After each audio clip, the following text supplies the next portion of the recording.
Hello दोस्तों, स्वागत है यू कैंपस पे। दोस्तों, आज के इस वीडियो में हम लोग एक दो बहुत महत्वपूर्ण बातों पे बात करने वाले हैं। पहली बात तो ये है कि इलाहाबाद विश्वविद्यालय में जो हॉस्टल हैं उनमें जो माइनॉरिटीज़ हैं, जैसे मुस्लिम हुआ या फिर आरक्षण की क्या व्यवस्था है, जैसे एससी हुआ, एसटी हुआ या फिर ओबीसी या ईडब्ल्यूएस, इन सब के बारे में क्या आरक्षण का प्रावधान है, या फिर और जो सारे हमारे दोस्त हैं जो कैटेगरी से बिलोंग करते हैं उनमें क्या क्या प्रोविज़न है, इस सारे से संबंधित वीडियो रहेगा। वीडियो लास्ट तक देखने के बाद आप लोग बहुत सारी चीज़ें समझ पाएंगे। आप लोगों की जानकारी के लिए बता देना चाहता हूँ दोस्तों, इसमें जितने भी दोस्त इसमें जो मतलब कैटेगरी के लिए अलग अलग कैटेगरी के लिए भी कुछ हॉस्टल है। अलग अलग कैटेगरी तो नहीं कहेंगे, लेकिन ये कहेंगे कि अलग अलग जो धर्म के थोड़ी सी, मतलब धर्म भी क्या, सिर्फ मुस्लिम हॉस्टल एक अलग है। इसमें से जितने भी लोग मुस्लिम हैं तो मुस्लिम के लिए मुस्लिम हॉस्टल एक अलग से मुस्लिम हॉस्टल, जिसमें सिर्फ मुस्लिम के बच्चे रहते हैं या मतलब मुस्लिम रिलीजन के लोग रहते हैं, उनके लिए मुस्लिम हॉस्टल अलग से बना हुआ है। जो साइंस फैकल्टी में है उसमें सिर्फ मुस्लिम को अलाट होता है, या फिर जो मुस्लिम धर्म से बिलोंग करते हैं उनको अलाट होता है। इसी क्रम में जो दोस्त एससी से हैं, मतलब एससी कैटेगरी के हैं, तो उनके लिए भी एक अलग से हॉस्टल, उनके लिए भी एक अलग hostel, doctor Bhimrao Ambedkar hostel Chandpur Salori में है ये hostel, doctor Bhimrao Ambedkar hostel, जिसमें एससी कैटेगरी के लोगों की मतलब वरीयता है, जिसमें मूलतः एससी कैटेगरी के लोग ज़्यादा रहते तो ओबीसी के हैं, लेकिन बहुत कम लोग ओबीसी वगैरह के रहते हैं। मैक्सिमम लोग एससी के लिए रहते हैं और एससी के लिए ही वो मूलतः बनाया गया है। इसमें थोड़ी सी फैसिलिटीज़ और उसकी बात करें तो इसमें एक रूम में 3 लोग रहते हैं। डॉक्टर भीमराव अंबेडकर छात्रावास में एक रूम में 3 लोग रहते हैं। और जो सबसे बड़ा एक इसका और ड्रॉबैक है वो ये है कि इसकी जो यूनिवर्सिटी से दूरी है वो थोड़ी ज़्यादा है। मतलब कैंपस से इसकी दूरी सलोरी यहाँ से कम 3-4 किलोमीटर के आसपास है। तो ये तो दूरी वाली समस्या है। और दूसरी बात जो है, 3 लोग रहते हैं एक रूम में। और सबसे बड़ी फ़ायदा एक ये है कि वहाँ की फ़ी जो है साल भर की, वो सिर्फ और सिर्फ 300 रुपये है। फ़ी बहुत कम है। मैंने आपको बताया कि ये मूलतः एससी के लिए हॉस्टल है। फ़ी बहुत कम है, 300 रुपये हैं। एक रूम में 3 लोग रहते हैं। और दूरी थोड़ी सी ज़्यादा होने के नाते बहुत सारे बच्चे यहाँ पे जो है कैंपस के नहीं लेते हैं, या फिर नहीं भी मिलता, तो इसमें मुझे जहाँ तक लगता है कि बहुत सारे दोस्त इसमें ईश्वर शरण डिग्री कॉलेज रहते हैं।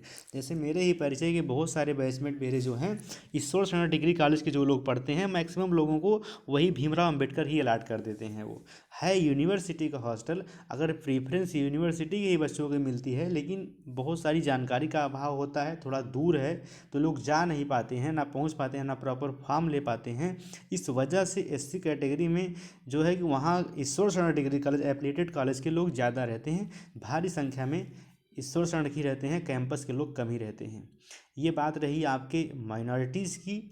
और उसके बाद से जो मुस्लिम छात्रावास की या फिर आपको आरक्षण की, उसके साथ साथ बात करें, अगर आप एससी कैटेगरी में हैं और तो आपका ये नहीं है कि सिर्फ आपको भीमराव अम्बेडकर मिलेगा।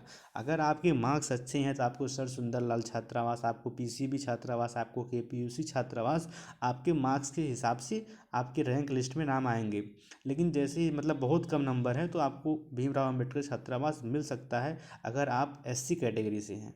उसके साथ साथ अगर आप ओबीसी कैटेगरी से हैं तो ओबीसी और कैटेगरी की जो डिफरेंस होता है कट ऑफ का 4-6 नंबर का होता है। वहीं आप ईडब्ल्यूएस हैं, अगर ईडब्ल्यूएस आपके पास सर्टिफिकेट है तो भी आप ई ओबीसी की तरह ट्रीट कर सकते हैं। मतलब अगर जितना जनरल किया था उससे 2-4 नंबर कम ही आपकी ईडब्ल्यूएस की आएगी। और उसके साथ साथ 6-8 नंबर कम ओबीसी की आएगी, और एससी की लगभग 12 से 15 नंबर कम होगी। ये मैं मेन कैंपस के हॉस्टल की बात बता रहा हूँ, पीसीबी, केपीयूसी और एसएसएल की, कि उसमें माइनॉरिटीज़ का क्या प्रावधान, मतलब ओबीसी और एससी और जनरल में क्या डिफरेंस है। उसके साथ साथ जो डॉक्टर भीमराव अंबेडकर और मुस्लिम छात्रावास है, ये उनकी बातें अलग हैं। ठीक है। ये बात रही आपके छात्रावास आवंटन से संबंधित, कि जो बहुत सारे लोग दोस्त पूछ रहे थे कि सर मुस्लिम हॉस्टल का क्या प्रावधान है, सर इसमें चाँदपुर की जो मतलब भीमराव अम्बेडकर छात्रावास है, हम कैटेगरी से हैं तो क्या होगा। तो इन सब के बारे में ये इन्फॉर्मेशन रही। ठीक है दोस्तों, हॉस्टल के बारे में बोलता, अभी हॉस्टल अलॉटमेंट की कोई भी लीगल नोटिस नहीं है।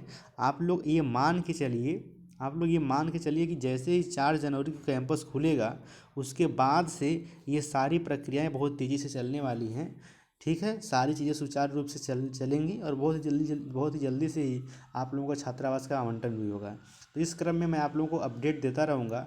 अब एक छोटी सी बात और है दोस्तों, कि इसमें से जितने भी लोग इलाहाबाद हैं, अगर वो अपना खाता खुलवाना चाहते हैं तो वो लोग अपने एसबीआई में जाके, यूनिवर्सिटी की ब्रांच है, यूनिवर्सिटी मेन कैंपस में जहाँ पे छात्र संघ भवन है, यूनियन है, उसी के बगल में एसबीआई बैंक है, स्टेट बैंक ऑफ इंडिया है। वहाँ पर आप जाके, चाहे आप मेन कैंपस के हों, चाहे आप एफिलिएटेड कॉलेज के हों, या एफिलिएटेड कॉलेज में मूलतः ईश्वर डिग्री कॉलेज के हों, तो आप लोग जाके वहाँ पे खाता खुलवा सकते हैं। उसके लिए आपको अगर आइडेंटिटी कार्ड नहीं है तो आपको फी रसीद से भी खाता खुल जाएगा।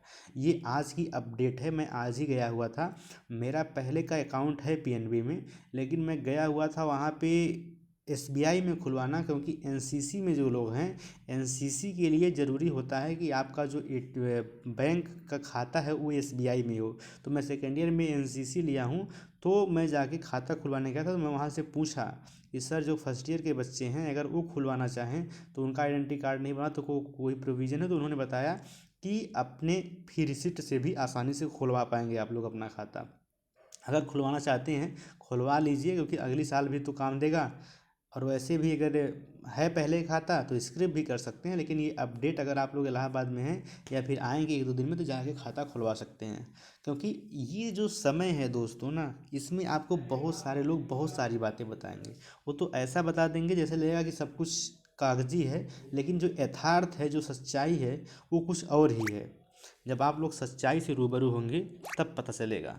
क्योंकि बताने को तो बहुत कुछ बता देते हैं सब, लेकिन ये सच्चाई यही है कि आप जो करेंगे वही होने वाला है, आपका कोई कुछ नहीं करेगा। अब इंटर के बाद से आपको सेल्फ डिपेंडेंट होना है, आपको स्वतः निर्भर बनना है, तब कोई काम होता है। नहीं तो ऐसे घूमते रह जाएंगे सुबह से शाम तक और कोई भी काम नहीं होगा। चाहे मैं ही हूँ, मैं ही आपको बता सकता हूँ बस। अब आप सोचिए किसी के भरोसे कुछ हो जाए तो कुछ नहीं होने वाला है। अब आप लोग इतने एलिजिबल हो गए हैं कि मतलब आत्मनिर्भर बनकर आपको अपने कार्यों का निर्वहन करना पड़ेगा। सिर्फ पढ़ाई ही नहीं, पढ़ाई के साथ साथ जिम्मेदारी भी बढ़ गई हैं अब आप लोगों की। तो इसलिए मैं अब यही कहूँगा कि जैसे ही यही, आज तो 30 तारीख है, एक दिन और रह के 1-2 तारीख से आके अपनी जो पढ़ाई की प्रक्रिया है चालू कर दीजिए। जो लोग रूम लेने वाले हैं रूम ले लें, और जैसे जैसे आप लेट कर रहे हैं वैसे वैसे आपके लिए दुविधा बढ़ रही है। क्योंकि अगर से आप पहले रूम लेते हैं तो अभी तो रूम खाली हैं, मिल भी जाएंगे, बाद में रूम भी नहीं मिलते हैं। इस बार तो कोविड की वजह से लगभग 30% के आसपास लोग घर चले गए हैं, तो रूम तो मिल जा रहे हैं, नहीं तो रूम भी नहीं मिलते यहाँ पे, इतनी मुश्किलें होती हैं। तो ये सारी बातें रहीं, आपको मूल हमारा उद्देश्य हॉस्टल के बारे में ये सब बातें बताना रहा, और इसके साथ ही साथ आप लोगों से बात करने का मन था। तो दोस्तों, बहुत बहुत धन्यवाद वीडियो देखने के लिए। और अगर आप इस चैनल पे नए हो तो प्लीज़ चैनल को सब्सक्राइब कर लीजिए, थोड़ा सा शेयर करिए, थोड़ा अप्रिसिएट करिए हमें अभी थोड़ा, क्योंकि 800-900 सब्सक्राइबर हो गए हैं। जब 1K सब्सक्राइबर हो जाएंगे तो मैं शाम को 10 मिनट लाइव आके आप लोगों के सारे डाउट ले पाऊंगा और तुरंत के तुरंत बता दूंगा। इससे आपका भी फ़ायदा हो जाएगा और हमारी टाइम भी बच जाएगी। हमारे टाइम में आप लोगों के सारे कमेंट का उत्तर मैं नहीं दे पाता, मैं भरसक प्रयास करता हूँ सारे कमेंट का उत्तर दे पाऊँ और आप लोगों को सही जानकारी दे पाऊँ। मेरा उद्देश्य बस एक ही है कि जितनी एग्जैक्ट जानकारी, इतनी एग्जैक्ट जानकारी मिलती नहीं है पहली बार। क्योंकि जो रह रहा है, जो हर एक चीज़ की अपडेट जान रहा है, वही दे पाएगा। अब दूर से कोई पेपर में पढ़ लिया, कोई देख लिया, कोई कागज़ में देख लिया, कोई वेबसाइट पे देख लिया कि एफिलिएटेड कॉलेज में हॉस्टल है, बोल दिया, ऐसा कुछ है ही नहीं। वो तो वो सच्चाई है ना, जो सच्चाई है वो सच्चाई है। तो ये सारी बातें रही दोस्तों, थोड़ा सा अप्रिसिएट करिए। बहुत बहुत धन्यवाद आप लोगों को इतना प्यार देने के लिए और इतने प्रीशियस कमेंट करने के लिए। खासकर देखकर बहुत खुशी मिलती है कि शायद मैं रिस्पॉन्सिबल हूँ, इतने छोटे भाई एवं बहनों के लिए कुछ कर पा रहा हूँ। और बहुत बहुत धन्यवाद।